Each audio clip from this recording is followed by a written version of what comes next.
You cannot begin to imagine in how many ways the world is the opposite of what you have been taught to believe.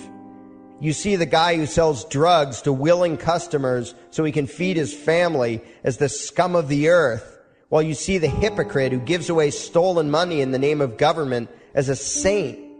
You see the guy who tries to avoid being robbed by the federal thugs as a crook and a tax cheat, but see as virtuous the politician who gives away the same stolen loot to people to whom it does not belong. You see the cop as a good guy when he drags a man away from his friends and family and throws him in prison for 10 years for smoking a leaf. And you see anyone who defends himself from such barbaric fascism as the lowest form of life, a cop killer. In reality, most drug dealers are more virtuous than any government social worker, and prostitutes have far less to be ashamed of than political whores, because they trade only with what is rightfully theirs, and only with those who want to trade with them. The upstanding, church-going, law-abiding, tax-paying citizen who votes Democrat or Republican is far more despicable and a bigger threat to humanity than the most promiscuous, lazy, drug-snorting hippie. Why? Because the hippie is willing to let others be free, and the voter is not. The damage done to society by bad habits and loose morality is nothing compared to the damage done to society by the self-righteous violence committed in the name of the state. You imagine yourselves to be charitable and tolerant when you are nothing of the sort. Even the Nazis had table manners and proper etiquette when they weren't killing people. You think you're good people because you say please and thank you? You think sitting in that big building on Sunday makes you noble and righteous? The difference between you and a common thief is that the thief has the honesty to commit the crime himself, while you whine for government to do your stealing for you. The difference between you and the street thug is that the thug is open about the violence he commits, while you let others forcibly control your neighbors on your behalf. You advocate theft, harassment, assault, and even murder, but accept no responsibility for doing so. You old folks want the government to steal from your kids so you can get your monthly check. You parents want all your neighbors to be robbed to pay for your kids' schooling. You all vote for whichever crook promises to steal money from other people to pay for what you want. You demand that those people who engage in behaviors you don't approve of be dragged off and locked up, but feel no guilt for the countless lives your whims have destroyed. You even call the government thugs your representatives, and yet you never take responsibility for the evil they commit. You proudly support the troops as they kill whomever the liars in D.C. tell them to kill, and you feel good about it. You call yourselves Christians or Jews or claim to follow some other religion, but the truth is what you call your religion is empty window dressing. What you truly worship, the God you really bow to, what you really believe in is the state. Thou shalt not steal, thou shalt not murder, unless you can do it by way of government. Then it's just fine, isn't it? If you call it taxation and war, it stops being a sin, right? After all, it was only your God that said you shouldn't steal and murder, but the state said it was okay. It's pretty obvious which one outranks the other in your minds. Despite all the churches, synagogues, and mosques we see around us, this nation has one God and only one God, and that God is called government. Jesus taught nonviolence and told you to love your neighbor, but the state encourages you to vote for people who will use the violence of government to butt into every aspect of everyone else's life. Which do you believe? To those about to stone a woman who had committed adultery, Jesus said, "Let him who is without sin cast the first stone." But the state says it's perfectly fine to lock someone up if they do something you find distasteful, such as prostitution. Which do you believe? The Christian God says, "Thou shalt not covet," but coveting is the lifeblood of the beast that is the state. You are taught to resent, despise, and hate anyone who has anything you don't have. You clamor for the state to tear other people down, steal their property, and give it to you. And you call that fairness. The Bible calls it coveting and stealing. You are not Christians. You are not Jews. You are not Muslims. and you certainly aren't atheists. You all have the same God, and its name is government. You're all members of the most evil, insane, destructive cult in history. If there ever was a devil, the state is it, and you worship it with all your heart and soul. You pray to it to solve every problem, to satisfy all your needs, to smite your enemies, and to shower its blessings upon you. You worship what Nietzsche called the coldest of all cold monsters, and you hate those of us who don't. To you, the greatest sin is disobeying your God, breaking the law, you call it, as if anyone could possibly have any moral obligation to obey the arbitrary commands and demands of the corrupt, lying, delusional megalomaniacs who infest this despicable town. Even your ministers, priests, and rabbis, more often than not, are traitors to their own religions, teaching that the commands of human authority should supersede adherence to the laws of the gods they say they believe in.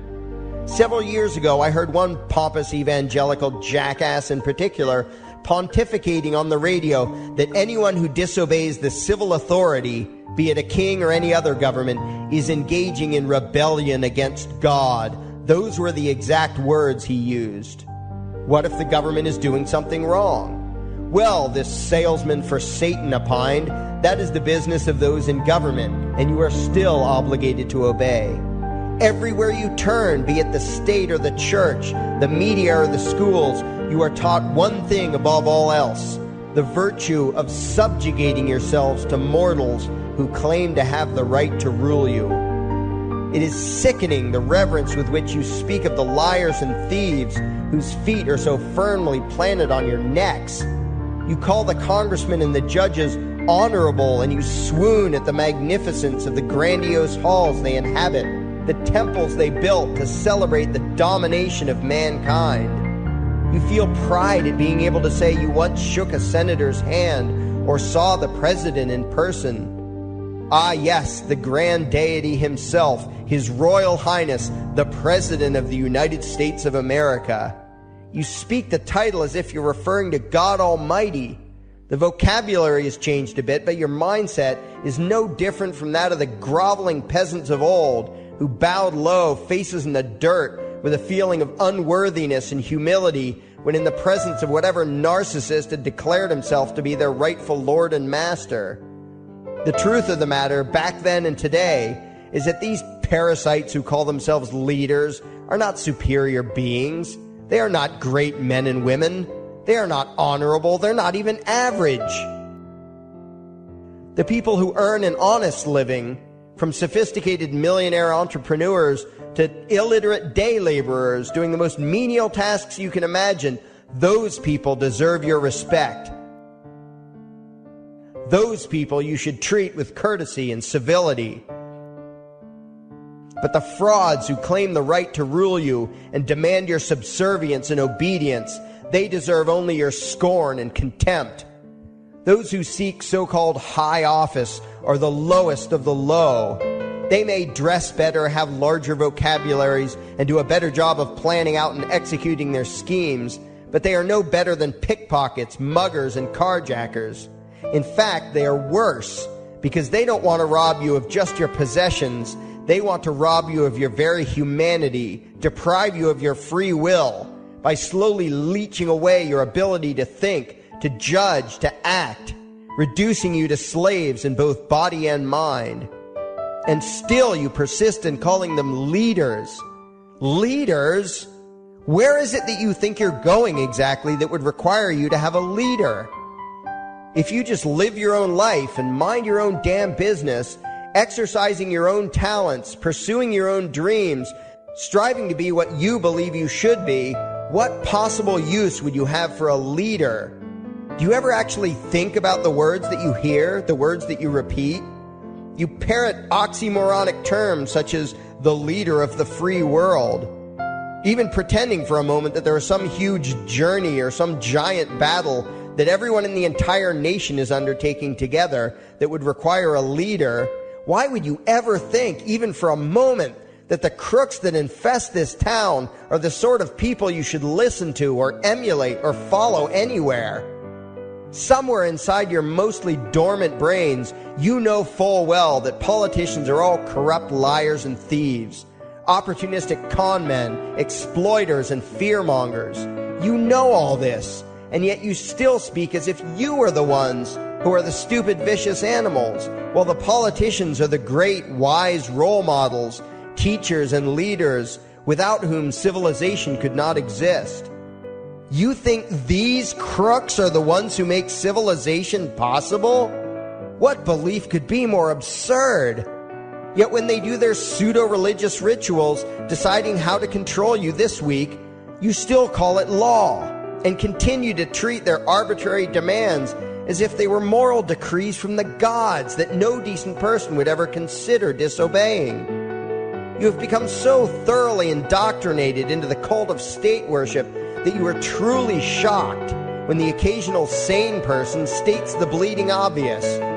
The mere fact that the political crooks wrote something down and declared their threats to be law does not mean that any human being anywhere has the slightest moral obligation to obey.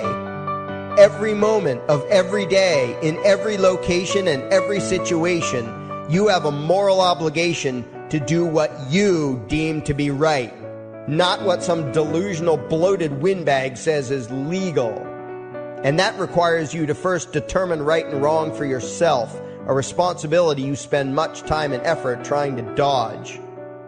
You proclaim how proud you are to be law-abiding citizens and express your utter contempt for anyone who considers himself above your so-called laws, laws that are nothing more than the selfish whims of tyrants and thieves.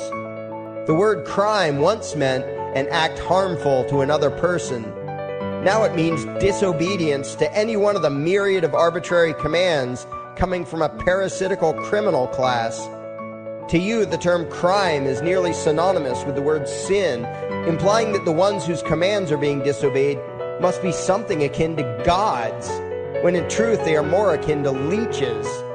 The very phrase, taking the law into your own hands, perfectly expresses what a sacrilege it is in your eyes for a mere human being to take upon himself the responsibility to judge right from wrong and to act accordingly, instead of doing what you do, unthinkingly obeying whatever capricious commands this cesspool of maggots spews forth. You glorify this criminal class as lawmakers and believe that no one is lower than a lawbreaker, someone who would dare disobey the politicians. Likewise, you speak with pious reverence of law enforcers, those who forcibly impose the politicians' every whim upon the rest of us. When the state uses violence, you imagine it to be inherently righteous and just, and if anyone resists, they are, in your eyes, contemptible lowlifes, lawless terrorist criminals. Like the lawless terrorist criminals who helped slaves escape the plantations. Like the lawless terrorist criminals who helped Jews escape the killing machine of the Third Reich. Like the lawless terrorist criminals who were crushed to death under the tanks of the Red Chinese government in Tiananmen Square. Like all the lawless terrorist criminals in history who had the courage to disobey the never-ending stream of tyrants and oppressors who have called their violence authority and law. And that includes the lawless terrorist criminals who founded this country. Everything you think you know is upside down, backwards, and inside out. But what has to take the cake, the height of your insanity, is the fact that you view as violent terrorists the only people on the planet who oppose the initiation of violence against their fellow men. Anarchists, voluntarists, and libertarians. We use violence only to defend ourselves against someone who initiates violence against us. We use it for nothing else. Meanwhile, your belief system is completely schizophrenic and self-contradictory. On the one hand, you teach the young slaves that violence is never the answer. Yet out of the other side of your mouths, you advocate that everyone and everything, everywhere and at all times be controlled, monitored, taxed, and regulated through the force of government. In short, you are teaching your children that the masters may use violence whenever they please, but the slave should never resist. You indoctrinate your children into a life of unthinking, helpless subservience. You are putting the chains around their little necks and fastening the locks tight. And worst of all, you feel good about it. Out of one side of your mouths, you condemn the evils of fascism and socialism and lament the injustices of the regimes of Hitler, Stalin, and Mao. While out of the other side of your mouths, you preach exactly what they did. The worship of the collective, the subjugation of every individual to that evil insanity that wears the deceptive label, the common good. You babble on and on about diversity and open-mindedness, and then beg your masters to regulate and control every aspect of everyone's lives, creating a giant herd of unthinking conformist drones. You wear different clothes and have different hairstyles, and you think that makes you different. Yet all your minds are enslaved to the same club of masters and controllers. You think what they tell you to think and do what they tell you to do while imagining yourselves to be progressive, thinking, and enlightened. From your position of relative comfort and safety, you now condemn the evils of other lands and other times while turning a blind eye to the injustices happening right in front of you. You tell yourself that had you lived in those other places, in those other times, you would have been among those who stood up against oppression and defended the downtrodden. But that is a lie. You would have been right there with the rest of the flock of well-trained sheep, loudly demanding that the slaves be beaten, that the witches be burned, that the nonconformists and rebels be destroyed. How do I know this? Because that is exactly what you are doing today. Today's injustices and oppressions are fashionable and popular, and those who resist them, you tell yourselves, are just malcontents and freaks, people whose rights don't matter, people who deserve to be crushed under the boot of authority. Isn't that right? You bunch of spineless, unthinking hypocrites, look in the mirror. Take a good look at what you imagine to be righteous and kind. You are the devil's plaything. The crowds of thousands wildly applauding the speeches of Adolf Hitler, that was you. The mob demanding that Jesus Christ be nailed to the cross, that was you. The white invaders who celebrated the wholesale slaughter of those godless redskins, that was you. The throngs filling the Colosseum, applauding as the Christians were fed to the lions, that was you. Throughout history, the perpetual suffering and injustice occurring on an incomprehensible scale, it was all because of people just like you, the well-trained, thoroughly indoctrinated conformists, the people who do as they're told, who proudly bow to their masters, who follow the crowd, believing what everyone else believes and thinking whatever authority tells them to think. That is you. And your ignorance is not because the truth is not available to you. There have been radicals preaching it for thousands of years. No, you are ignorant because you shun the truth with all your heart and soul. You close your eyes and run away when a hint of reality lands in front of you. You condemn as extremists and fringe kooks those who try to show you the chains you wear because you don't want to be free. You don't even want to be human. Responsibility and reality scare the hell out of you, so you cling tightly to your own enslavement and lash out at any who seek to free you from it. When someone opens the door to your cage, you cower back in the corner and yell, "Close it, close it." Well, some of us are finished with trying to save you. We've wasted enough effort trying to convince you that you should be free. All you ever do is spout back what your masters have taught you, that being free only leads to chaos and destruction, while being obedient and subservient leads to peace and prosperity. There are none so blind as those who will not see. And you nation of sheep, would rather die than see the truth.